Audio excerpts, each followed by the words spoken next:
It's the SA Sport Show, and as I said earlier, we highlight some great sporting individuals, some great sporting clubs. Now, the Glenelg Football Club has not been able to keep a coach for more than 2 years for about 3 decades. Don't be like that. But don't be like that. When it comes to the Glenelg Cricket Club, correct, completely different, as we introduce our first guest, a president who's there, Bob Snewin, for 27 years. What?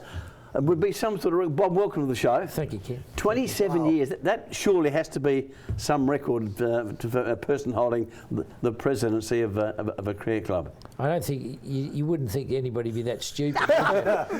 Knowing what we know, Bob, yes. Exactly right. Yeah, I mean, I said I'd give them 5 years when I started, yeah, and I don't know what's happened. And it just each year it just keeps rolling over, and I'm still enthusiastic about it. I still love the club, and I really enjoy the players. You know, the camaraderie with my players, and because they're my biggest asset, and I still love being there.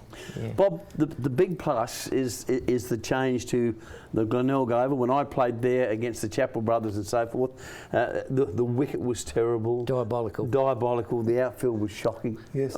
They've had some wonderful curators there, honestly. But now, it really is the pick of the suburban grounds. And I personally, and I'd like your view, would love to see Sheffield Shield cricket played there on a regular basis. Yeah, I think that may happen, Ken, because, you know, the unavailability of Adelaide Oval, with the rock concerts and lots of other things that happen there.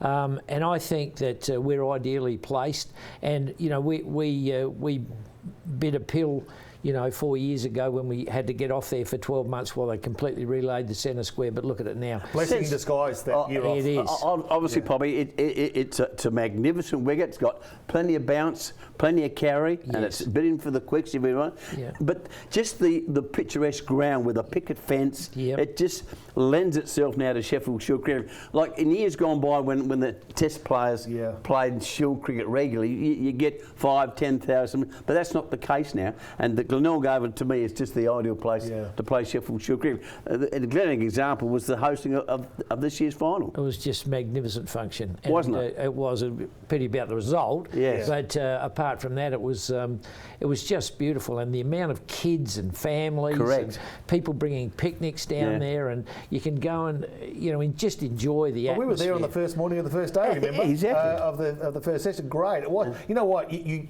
as much as Adelaide Oval's a beautiful venue, it's the best in the world. When it comes to embracing that community feel, that day there was a sense of excitement about the day. Absolutely, there was. And you know, we were just delighted with it, and it just sort of worked so smoothly. So there's a chance that will happen, Bob? Yeah, there's a couple of games already been allocated because of other issues at Adelaide Oval, and hopefully South Australia host the final again. We'd love that again too. Wouldn't it be fantastic? It would be fantastic. The competition as a whole, obviously there's been plenty of conjecture about Port Adelaide and West Orange. That's still simmering. It's still simmering in the background. And there's been plenty of speculation, I guess, about just the amount of teams and whether or not we're producing enough quality players. How do you see it? What is is there a perfect answer? No, I don't think there is, Rob. But I guess from the point of view of the clubs, they don't like the bye. Yeah, and with the 13 teams, there's always a bye, and people, you sort of get your momentum running, and then you have to have 2 weekends off. Well, it's not ideal. So I guess Saka had to do something.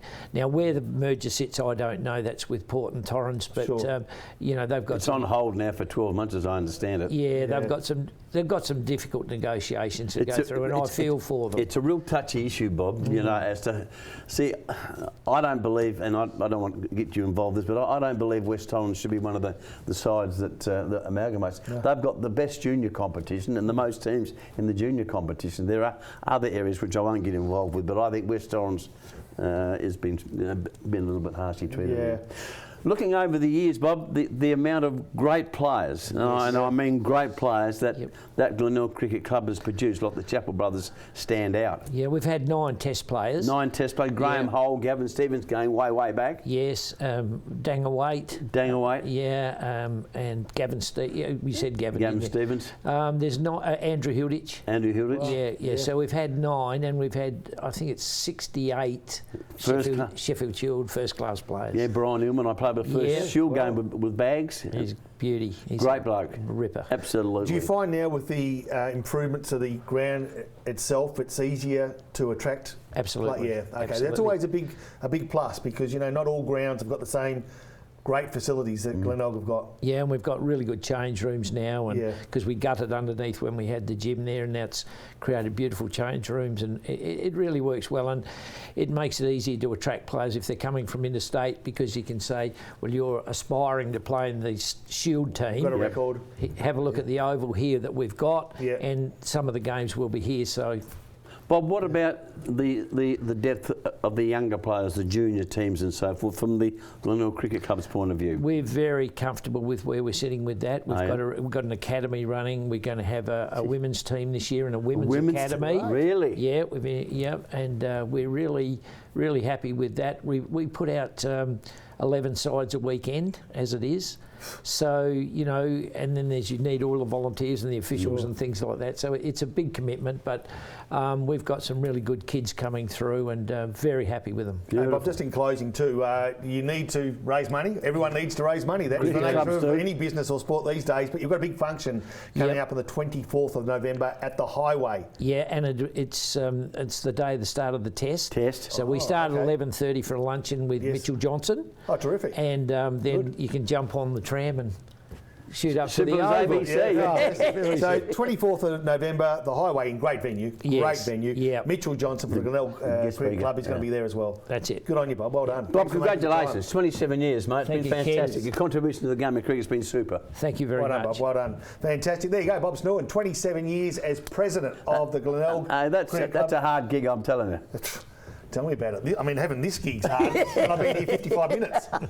We'll be back with loads more on the SA Sports Show shortly.